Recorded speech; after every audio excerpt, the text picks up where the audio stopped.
ओम नमः शिवाय। शिवजी सदा सहाय। ओम नमः शिवाय। गुरुजी सदा सहाय। जय गुरुजी। हर हर महादेव। वायव्य संहिता पूर्व खंड।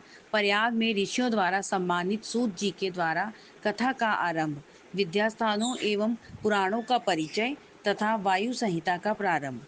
व्यास उवाच। नमः शिवाय सोमाय सगणाय ससूनवे प्रधान पुरुषेशाय सर्ग स्थितयंत हेतवे शक्तिर प्रतिमा यस्य हैश्वर्य चापि सर्वगम स्वामितं च विभुत्वं च स्वभावं संप्रचक्षते तमजं विश्वकर्माणं शाश्वतं शिवमयवयं महादेवं महात्मनं व्रजामि शरणम शिवम। व्यास जी कहते हैं, जो जगत की सृष्टि, पालन और संहार के हेतु तथा प्रकृति और पुरुष के ईश्वर हैं, उन प्रमथ गण पुत्र द्वय तथा उमा सहित भगवान शिव को नमस्कार है, जिनकी शक्ति की कहीं तुलना नहीं है, जिनका ऐश्वर्य सर्वत्र व्यापक है तथा स्वामित्व और विभुत्व जिनका स्वभाव कहा गया है, उन विश्व स्पष्टा सनातन अजन्मा अविनाशी महान देव मंगलमय परमात्मा शिव की मैं शरण लेता हूँ, जो धर्म का क्षेत्र और महान तीर्थ है, जहाँ गंगा और यमुना का संगम हुआ है, तथा जो ब्रह्मलोक का मार्ग है। उस प्रयाग में शुद्ध हृदय वाले सत्यव्रत परायण महातेजस्वी एवं महाभाग मुनियों ने एक महान यज्ञ का आयोजन किया।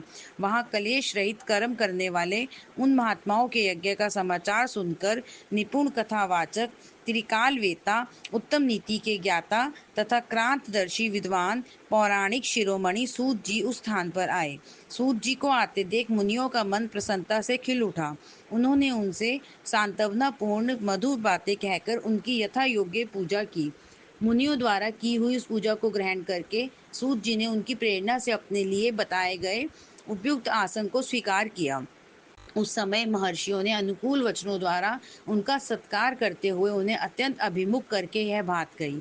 ऋषि बोले, शिव भक्त शिरोमणि महाबुद्धिमान महाभाग रोमहर्षण जी, आप सर्वज्ञ हैं और हमारे महान सौभाग्य से यहाँ पधारे हैं। तीनों लोक में ऐसी कोई बात नहीं है जो आपको विदित ना हो। आप भाग्यवश हमें दर्शन देने के लिए स्वयं यहाँ आ गए हैं, अतः अब हमारा कोई कल्याण किए बिना आपको यहाँ से व्यर्थ नहीं जाना चाहिए। इसलिए आप हमें शीघ्र वह पवित्र पुराण सुनाएं, जो अत्यंत श्रवणीय, उत्तम कथा और ज्ञान से युक्त तथा वेदांत के सार सर्वस्व से संपन्न हो। वेदवादी मुनियों ने जब इस प्रकार प्रार्थना की, तब सूत जी ने मधुर न्याययुक्त एवं शुभ वचनों में उन्हें इस प्रकार उत्तर दिया। सूत जी ने कहा, महर्षियों, आपने मेरा सत्कार किया और मुझ पर कृपा की है। ऐसी दशा में आपसे प्रेरित होकर मैं आपके समक्ष महर्षियों द्वारा सम्मानित पुराण का भलीभांति प्रवचन क्यों नहीं करूँगा।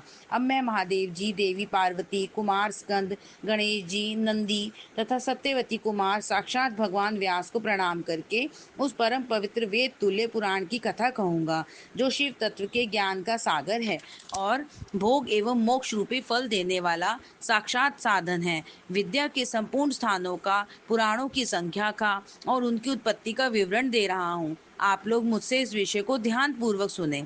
6 वेदांग, 4 वेद, मीमांसा, विस्तृत न्याय शास्त्र, पुराण और धर्मशास्त्र, ये 14 विद्याएं हैं। इनके साथ आयुर्वेद, धनुर्वेद, गंधर्व वेद और उत्तम अर्थशास्त्र को भी गिन लिया जाए तो ये विद्याएं 18 हो जाती हैं। इन 18 विद्याओं के मार्ग एक दूसरे से भिन्न हैं। इन सबके निर्माता त्रिकालदर्शी विद्वान साक्षात भगवान शूलपाणी शिव हैं, ऐसा श्रुति का कथन है। संपूर्ण जगत के स्वामी उन भगवान शिव को जब समस्त संसार की सृष्टि करने की इच्छा हुई, तब उन्होंने सबसे पहले अपने सनातन पुत्र साक्षात ब्रह्मा जी को उत्पन्न किया और अपने उन प्रथम पुत्र विश्व योनि ब्रह्मा को परमेश्वर शिव ने जगत की सृष्टि का ज्ञान प्राप्त करने के लिए पहले ये सब विद्याएं दी। उसके बाद उन्होंने पालन करने के लिए भगवान श्री हरि को नियुक्त किया और उन्हें जगत की रक्षा के लिए शक्ति प्रदान की। वे भगवान विष्णु ब्रह्मा जी के भी पालक हैं। ब्रह्मा जी विद्या प्राप्त करके जब प्रजा की सृष्टि के विस्तार कार्य में लगे, तब उन्होंने संपूर्ण शास्त्रों में पहले पुराण को ही स्मरण किया और उन्हीं को वे प्रकाश में लाए। पुराणों के प्रकट होने के अंतर उनके 4 मुखों से चारों वेदों का प्रादुर्भाव हुआ। फिर उन्हीं के मुख से संपूर्ण शास्त्रों की प्रवृत्ति हुई। द्वापर में भगवान श्री हरि सत्यवती के गर्भ से उसी तरह प्रकट हुए जैसे अरणी से आग प्रकट होती है। उस समय उनका नाम श्री कृष्ण द्वैपायन हुआ। मुनिवर श्री कृष्ण द्वैपायन ने वेदों को संक्षिप्त करके उन्हें 4 भागों में विभक्त किया। इस प्रकार 4 भागों में वेदों का व्यास विस्तार करने से वे लोक में वेद व्यास के नाम से विख्यात हुए। इसी तरह उन्होंने पुराणों को संक्षिप्त करके 4 लाख श्लोकों में सीमित किया। आज भी देवलोक में पुराणों का विस्तार 100 कोटि श्लोकों में है। जो द्विज 6 अंगों और उपनिषदों सहित चारों वेदों को तो जानता है किंतु पुराण को नहीं जानता, वह श्रेष्ठ विद्वान नहीं हो सकता। इतिहास और पुराणों से वेद की व्याख्या करें। जिसका ज्ञान बहुत कम है, अर्थात जो पौराणिक ज्ञान से शून्य है, ऐसे पुरुष से वेद यह सोचकर डरता है कि यह मुझ पर प्रहार कर बैठेगा। सर्ग, प्रतिसर्ग, वंश, मनवंतर और वंशानुचरित ये पुराण के 5 लक्षण हैं। छोटे और बड़े के भेद से 18 पुराण बताए गए हैं। ब्रह्म पुराण, पद्य पुराण, विष्णु पुराण, शिव पुराण, भागवत पुराण, भविष्य पुराण, नारद पुराण, मार्कंडेय पुराण, अग्नि पुराण, ब्रह्मवैवर्त पुराण, लिंग पुराण, वाराह पुराण, स्कंद पुराण, वामन पुराण, कूर्म पुराण, मत्स्य पुराण, गरुड़ पुराण और ब्रह्मांड पुराण। यह पुराणों का पवित्र क्रम है। इसमें शिव पुराण चौथा है, जो भगवान शिव से संबंध रखता है और सब मनोरथों का साधक है। इस ग्रंथ की श्लोक संख्या 1 लाख है और यह 12 संहिताओं में विभक्त है। इसका निर्माण साक्षात भगवान शिव ने ही किया है तथा इसमें धर्म प्रतिष्ठित है। वेद व्यास ने इस 1 लाख श्लोक वाले शिव पुराण को संक्षिप्त करके 24,000 श्लोकों का कर दिया है। इसमें 7 संहिताएं हैं। पहली विधेश्वर संहिता, दूसरी रुद्र संहिता, तीसरी शतरुद्र संहिता, चौथी कौटि रुद्र संहिता, 5वीं उमा संहिता, 6ठी कैलाश संहिता और 7वीं वायव्य संहिता। इस प्रकार इसमें 7 ही संहिताएं हैं।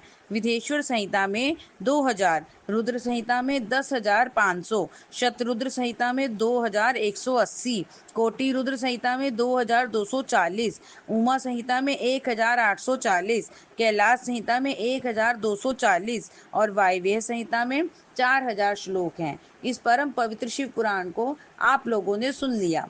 केवल 4,000 श्लोकों की वायव्य संहिता रह गई है, जो 2 भागों से युक्त है। उसका वर्णन मैं करूंगा। जो वेदों का विद्वान ना हो, उससे इस उत्तम शास्त्र का वर्णन नहीं करना चाहिए। जो पुराणों को ना जानता हो और जिसकी पुराण पर श्रद्धा ना हो, उससे भी इसकी कथा नहीं करनी चाहिए। जो भगवान शिव का भक्त हो, शिवोक्त धर्म का पालन करता हो और दोष दृष्टि से रहित हो, उस जांचे बूझे हुए धर्मात्मा शिष्य को ही इसका उपदेश देना चाहिए। जिनकी कृपा से मुझको पुराण संहिता का ज्ञान है, उन अमित तेजस्वी भगवान व्यास को नमस्कार है। ऋषियों का ब्रह्मा जी के पास जा उनकी स्तुति करके उनसे परम पुरुष के विषय में प्रश्न करना और ब्रह्मा जी का आनंद मग्न हो रुद्र कहकर उत्तर देना। सूत जी कहते हैं, महर्षियों, पहले अनेक कल्पों के बारंबार बीतने पर सुदीर्घ काल के पश्चात जब यह वर्तमान कल्प उपस्थित हुआ और सृष्टि का कार्य आरंभ हुआ, जब जीविका साधक कर्म, कृषि, गौरक्षा और वाणिज्य की प्रतिष्ठा हुई तथा प्रजा वर्ग के लोग सजग एवं सचेत हो गए, तब 6 कुलों में उत्पन्न हुए महर्षियों में परस्पर बहस छिड़ गई, यह परब्रह्म है या नहीं है। इस प्रकार उनमें महान विवाद होने लगा, किंतु परम तत्व का निरूपण अत्यंत कठिन होने के कारण उस समय वहां कुछ निश्चय न हो सका। तब वे सब लोग जगत स्पष्टा अविनाशी ब्रह्मा जी का दर्शन करने के लिए उस स्थान पर गए जहाँ देवताओं और असुरों के मुख से अपनी स्तुति सुनते हुए भगवान ब्रह्मा विराजमान थे।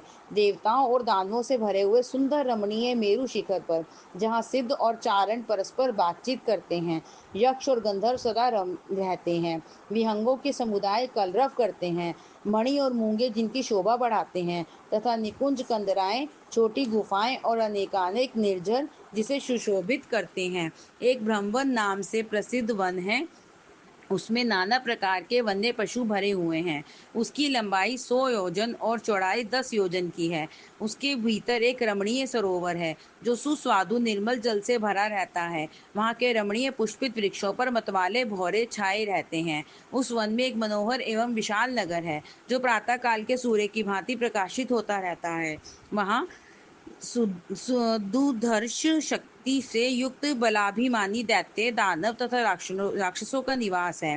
वह नगर तपाए हुए सुवर्णों का बना जान पड़ता है। उसकी चार दीवारियां और सदर फाटक बहुत ऊंचे हैं। छोटे बुर्जों, ढालू छतों, आवास स्थानों तथा सैकड़ों गलियों से उस नगर की बड़ी शोभा है। वह विचित्र बहुमूल्य मणियों से आकाश को चूमता सा प्रतीत होता है तथा कई करोड़ विशाल भवनों से अलंकृत है। उस नगर में प्रजापति ब्रह्मा अपने सभासदों के साथ निवास करते हैं। वहां जाकर उन मुनियों ने साक्षात लोक पितामह ब्रह्मा जी को देखा। देवर्षियों के समुदाय उनकी सेवा में बैठे थे।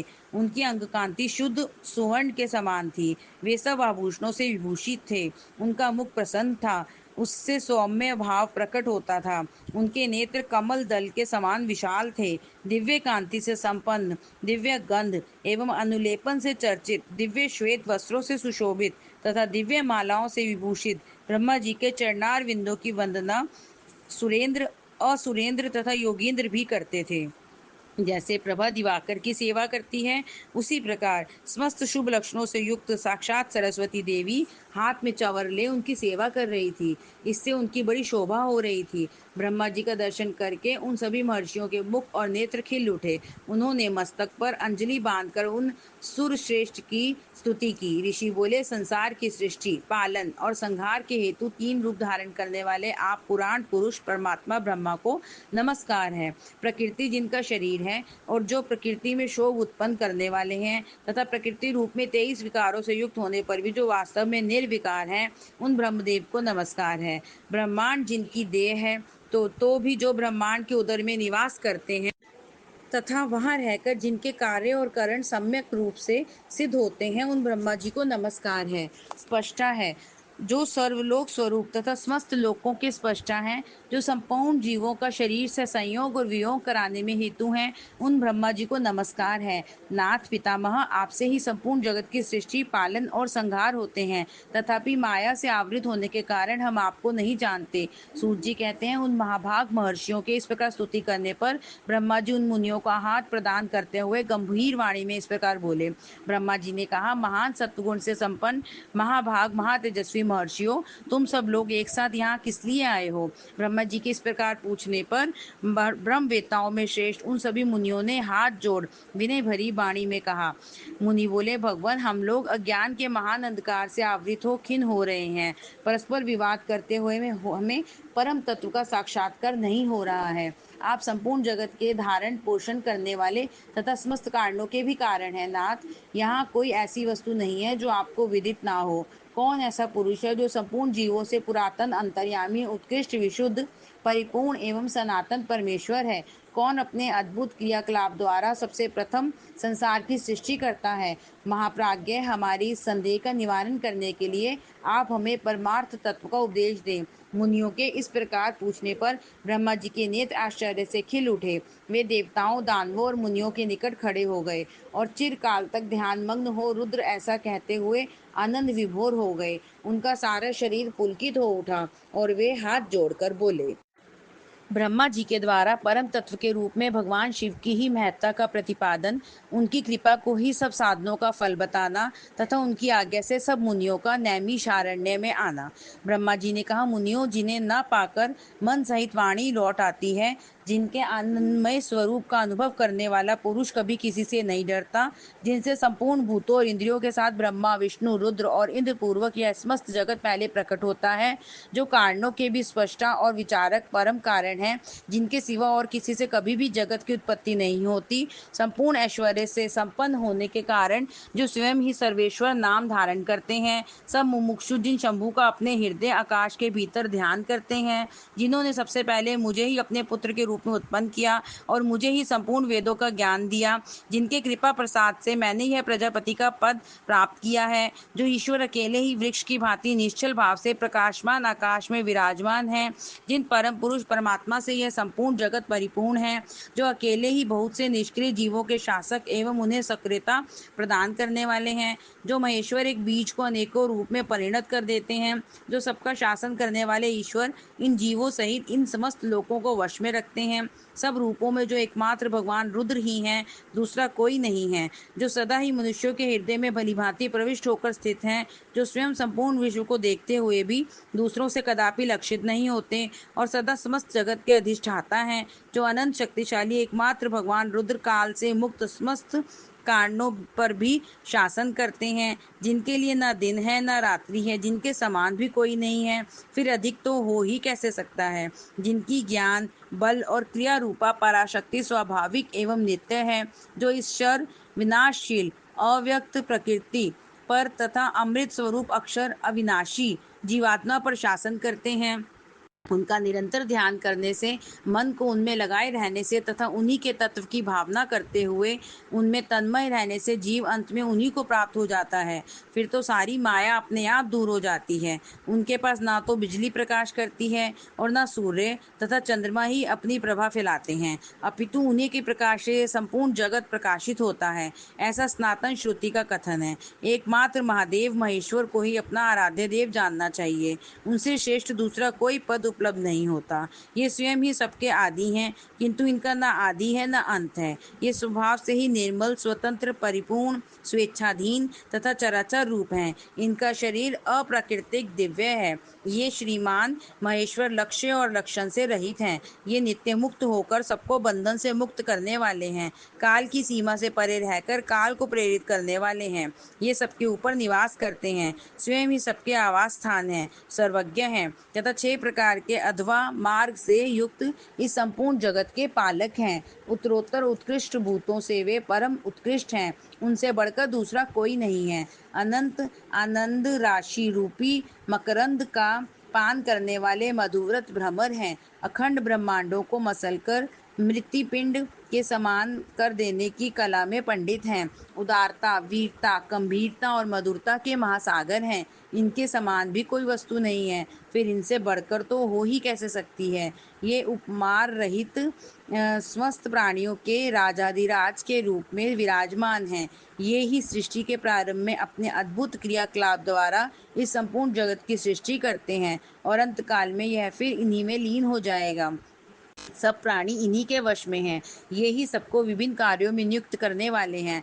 पराभक्ति से ही इनका दर्शन होता है, अन्य किसी प्रकार से कभी नहीं। व्रत, संपूर्ण दान, तपस्या और नियम, इन सब साधनों को पूर्व काल में सत्पुरुषों ने भाव शुद्धि तथा अनुराग की उत्पत्ति के लिए ही बताया था। इसमें संशय नहीं है। मैं भगवान विष्णु, रुद्रदेव तथा दूसरे दूसरे देवता एवं असुर आज भी उग्र तपस्याओं के द्वारा उनके दर्शन की इच्छा रखते हैं। धर्मभ्रष्ट, मूढ़, दुष्ट और घृणित आचार विचार वाले लोगों को उनका दर्शन होना असंभव है। भक्तजन भीतर और बाहर भी उन्हीं का पूजन एवं ध्यान करते हैं। यह रूप 3 प्रकार का है, स्थूल, सूक्ष्म और इन दोनों से परे। हम सब देवता आदि जिस रूप को प्रत्यक्ष देखते हैं वह स्थूल है। सूक्ष्म रूप का दर्शन केवल योगियों को होता है और उससे भी परे जो नित्य ज्ञान स्वरूप आनंदमय तथा अविनाशी भगवत स्वरूप है, वह उसमें निष्ठा रखने वाले भजन परायण भक्तों को ही दृष्टि में आता है। भगवत व्रत का आश्रय लेने वाले भक्त ही उसको देख पाते हैं। इस विषय में अधिक कहने से क्या लाभ। गुहु से भी गुहतर एवं उत्कृष्ट साधन है भगवान शिव के प्रति भक्ति। जो उस भक्ति से युक्त है वह संसार बंधन से मुक्त हो जाता है, इसमें संदेह नहीं है। वह भक्ति भगवान शिव की कृपा से ही उपलब्ध होती है तथा उनकी कृपा भी भक्ति से ही संभव होती है। इस प्रकार ये दोनों एक दूसरे के आश्रित हैं। ठीक वैसे ही जैसे अंकुर से बीज और बीज से अंकुर होता है, जीव को भगवत कृपा से ही सर्वत्र सिद्धियां मिलती हैं। संपूर्ण साधनों से अंत में भगवान की कृपा ही साध्य है। अंतःकरण की शुद्धि या प्रसाद का साधन है धर्म, और उस धर्म के स्वरूप का प्रतिपादन वेद ने किया है। वेदों के अभ्यास से पहले के पुण्य और पापों में समता आती है। उस समता से प्रसाद, प्रसन्नता या अंतःशुद्धि का संपर्क प्राप्त होता है और उससे धर्म की वृद्धि होती है। धर्म की वृद्धि से पशु जीव के पापों का क्षय होता है। इस तरह जिसके पाप क्षीण हो गए हैं, उस जीव को अनेक जन्मों के अभ्यास से क्रमशः उमा महेश्वर के तत्व का ज्ञान प्राप्त होकर उसके हृदय में उनके प्रति भक्ति का उदय होता है। उस भक्ति भाव के अनुरूप ही महेश्वर के कृपा प्रसाद का उद्रेक होता है। उस प्रसाद से कर्मों का त्याग होता है। कर्मों के त्याग का अभिप्राय उनके फलों के त्याग से है, कर्मों के स्वरूपतः त्याग से नहीं। अतः यह सिद्ध हुआ कि कर्म फलों के त्याग से शिव धर्म में मंगलमयी प्रवृत्ति होती है। इसलिए शिव का कृपा प्रसाद प्राप्त करने के उद्देश्य से तुम सब लोग अपने स्त्री पुत्रों और अग्नियों के साथ वाणी और मन के दोषों से रहित होकर एकमात्र भगवान शिव का ही ध्यान करते रहो। उन्हीं में निष्ठा रखकर उनके भजन में तत्पर हो जाओ। उन्हीं में मन लगाकर उनके आश्रित होकर रहो। सब कार्य करते हुए मन से उन्हीं का चिंतन किया करो। 1 सहस्त्र दिव्य वर्षों के लिए दीर्घकालिक यज्ञ का आरंभ करके उसे पूर्ण करो। यज्ञ के अंत में मंत्र द्वारा आह्वान करने पर साक्षात वायु देवता वहां पधारेंगे। फिर वे ही तुम सब लोगों के कल्याण का साधन एवं उपाय बताएंगे। तत्पश्चात तुम सब लोग परम सुंदर पुण्यमयी वाराणसी पुरी को जाना, जहाँ पिनाक पाणी श्रीमान भगवान विश्वनाथ भक्तजनों पर अनुग्रह करने के लिए देवी पार्वती के साथ सदा विहार करते हैं। द्विजोत्तमो, वहां तुम्हें बड़ा भारी आश्चर्य दिखाई देगा। उस आश्चर्य को देखकर तुम फिर मेरे पास आना, तब मैं तुम्हें मोक्ष का उपाय बताऊंगा। उस उपाय से एक ही जन्म में मुक्ति तुम्हारे हाथ में आ जाएगी, जो अनेक जन्मों के संसार बंधन से छुटकारा दिलाने वाली होगी। यह मैंने मनोमय चक्र का निर्माण किया है। इस चक्र को मैं यहाँ से छोड़ता हूँ। जहाँ जाकर इसकी नेमी विशीर्ण हो जाए, टूट फूट जाए, वही तपस्या के लिए शुभ देश है। ऐसा कहकर पितामह ब्रह्मा ने उस सूर्य तुल्य तेजस्वी मनोमय चक्र की ओर देखा और महादेव जी को प्रणाम करके उसे छोड़ दिया। वे सब ब्राह्मण उन लोकनाथ ब्रह्मा जी को प्रणाम करके उस स्थान के लिए चल दिए जहाँ उस चक्र की नेमी जीर्ण शीर्ण होने वाली थी। ब्रह्मा जी का फेंका हुआ वह सुंदर चक्र मनोहर शिलाखंडों से युक्त और निर्मल एवं स्वादिष्ट जल से परिपूर्ण किसी वन में गिरा। उस चक्र की नेमी के क्षीण होने से वह मुनि पूजित वन नैमिष नाम से विख्यात हुआ। अनेक यक्ष, गंधर्व और विद्याधर वहां आकर रहने लगे। पूर्व काल में जगत की सृष्टि की इच्छा रखने वाले विश्व स्रष्टा एवं गार्हपत्य अग्नि के उपासक ब्रह्मज्ञ प्रजापतियों ने वहीं दिव्य यज्ञ का आरंभ किया था। वहीं शब्द शास्त्र, अर्थशास्त्र तथा न्याय शास्त्र के ज्ञाता विद्वान महर्षियों ने शक्ति, ज्ञान और क्रिया योग के द्वारा शास्त्रीय विधि का अनुष्ठान किया था। उसी स्थान पर वेदवेता विद्वान सदावाद और जल्प के बल से युक्त वचनों द्वारा अतिवाद करने वाले वेद बहिष्कृत नास्तिकों को पराहत या पराजित करते थे। तभी से नैमिषारण्य ऋषियों की तपस्या के योग्य स्थान बन गया। स्फटिक मणिमय पर्वत की शिलाओं से झरते हुए अमृत के समान मधुर एवं स्वच्छ जल के कारण यह वन बड़ा रमणीय प्रतीत होता है। वहाँ प्राय अत्यंत रसीले फल देने वाले वृक्ष हैं तथा उस वन में हिंसक जीव जंतुओं का अभाव है। ओम नमः शिवाय।